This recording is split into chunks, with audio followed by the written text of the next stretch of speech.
So Turning Red is a film that really put my faith back into Pixar, as when seeing the trailer for this film, I thought it looked really bad. But after watching it and genuinely laughing very hard, I'm glad to say that this film is highly entertaining. That being said, this film isn't without its faults and is a huge segue into the points that I want to make about this film as well. You can tell that Pixar are really changing their story styles with new directors and new writers.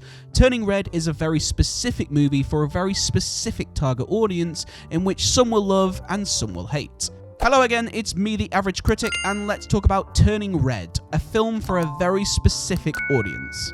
Also, I am going to be talking about spoilers, so you have been warned. So Turning Red is about a girl called May who, due to her body changing and growing up, when her emotions get the better of her, she turns into a big, cuddly, giant red panda. The film is obviously a strong metaphor for girls who are growing up through the first stages of puberty, and this concept I really enjoyed. What a great way to visually show a part of every young person's life and make some hilarious moments in it. This is a part of the movie that made me love Pixar once again, as this film is laugh out loud funny. May's friends are hilarious and are definitely my favourite part of the movie. Wherever May's friends are on screen, I was always so heavily entertained, showing that Pixar are funny writers when they want to be. But as much as Turning Red is very funny to someone like me, it doesn't mean it's going to transcend to everybody else. Turning Red has a very specific sense of humour. It is quick, fast-paced, and almost anime-like style. There is even some anime-styled animation jokes within this film. This film is also set in the early 2000s, where there are jokes about boy bands, punk kids, and basketball. So if you didn't grow up in the 2000s, you might find some of the jokes are going over your head a little bit. As I said, I found this film incredibly funny, so as much as I didn't expect to laugh as much, I did find it incredibly entertaining. But my 60-year-old mother is probably going to give this film a miss, as the humour is so fast-paced and visual from a young teenage point of view that depending on your race, religion and age, you might not find this film as funny as I did. The film even starts with May literally looking at the camera and breaking the fourth wall. Again, another nod to a lot of films in the 2000s, which is something Pixar have never really done before. It isn't bad, but from the opening shot of the movie, I knew the type of style this film was going to be, and I knew that someone will find it a little bit cheesy. The animation again is very specific. When I saw pictures and trailers, I really didn't like the animation. I thought it looked cheap and more like a film from Blue Sky or Illumination.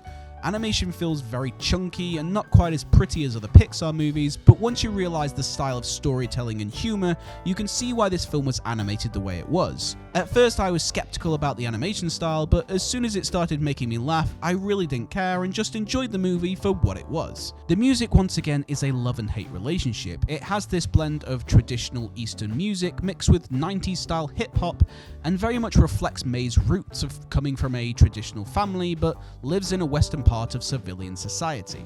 Once again, if you like the mix of these two things, you will enjoy it. If you don't, you simply won't. I enjoyed the score as well as the original song's written, but I won't find myself downloading the soundtrack like I do with most other Pixar films. I was surprised to learn that Billie Eilish wrote the 3 original songs for the fictional band Four Town, and to be fair, they really do capture the style of boy band songs that I grew up on. You wouldn't think Billie Eilish would be able to write such cheesy songs. I kinda want to see her write more songs like this in her own actual life. But once again, does feel like they just got the biggest pop star in the world that, no offense, really doesn't need any more recognition and slapped her name on this film to help sell the movie. I do feel like she probably got the job because the director is probably a big fan. This is no disrespect to Billie Eilish, I just feel like there are loads of artists out there who would love the credit and experience of contributing to a Pixar movie, and they get sidelined by someone who really doesn't need the job. That's just my personal opinion. If you disagree, that is absolutely fine. So to summarise, Turning Red has a very specific audience. Let's talk about the elephant in the room, which I feel that girls are going to enjoy this film a lot more than boys. Let's be honest guys, we all go through puberty, but girls, I can easily say you have it a lot worse than us. The jokes will be much more relatable to women, the style has a much more feminine look, and the characters are obviously much more female heavy. Which, to be fair, Pixar have tried to make more diverse films involving more female characters, and I do think that is a wonderful thing. But sadly, I am a huge Pixar lover and I'm a boy with a penis, so I can't relate much to this film compared to women. But doubtless of your gender, this film's director, Domi Shi, I'm probably butchering that name, I apologize, it feels like she is writing her life story, and that this film is made for her and her closest friends because, surprise, surprise, the director is from Chinese heritage and grew up in Canada. This doesn't make this a bad thing, it just limits your audience to a very specific criteria. One of this film's main plot points is about seeking your parents' approval, and is one of the film's strongest emotional beats. But I couldn't really relate to this in any way, as I've never had to seek my parents' approval, nor did most of my friends. Again, something which is very strong in Chinese culture. It doesn't make the film any worse, it just makes this film too specific. If you come from the same family dynamic and background as the characters, you will love it. However, if you don't, you will just shrug it off and find yourself feeling absolutely nothing. As I have said, for the record, I really enjoyed this film. It has been a while since I genuinely laughed out loud this much at a Pixar movie, and hats off to the writers as the humour is very funny. But everything in this film is too specific.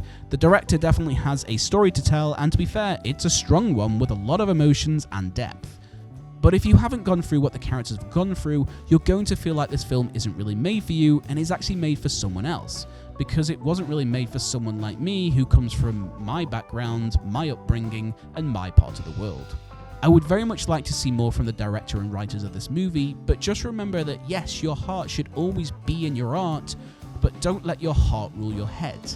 I have seen enough movies to know when filmmakers are shoving opinions and ideologies down our throats, and as much as this film is enjoyable, it just feels like the director is throwing her life in our face a little bit. We have seen good films where yes, you're making a point that you want to make, but you don't want to shove it down our throat like some films do. So after all that, it gets my professional rating of 6 out of 10. And due to me simply being a guy, it gets my personal rating of 5 out of 10. If you're a woman, and if you perhaps come from a culture of getting your parents' approval, and if you grew up in the 2000s, you're going to love this film. But if you didn't, you might be a little bit disappointed. So thank you for joining me in this video. If you enjoyed it, please leave a like, subscribe, and hit the notification button so you never miss a single video. And looking at my stats, most of my views come from people who aren't even subscribed, so please just subscribe. It really helps my channel grow, and it really does mean a lot to me. If you would like to see any more of my videos, please click the links on the screen now and let me know in the comments section what you thought of Turning Red, as this film is definitely going to divide fans and genders. But thank you all for watching, and I will see you all in the next one.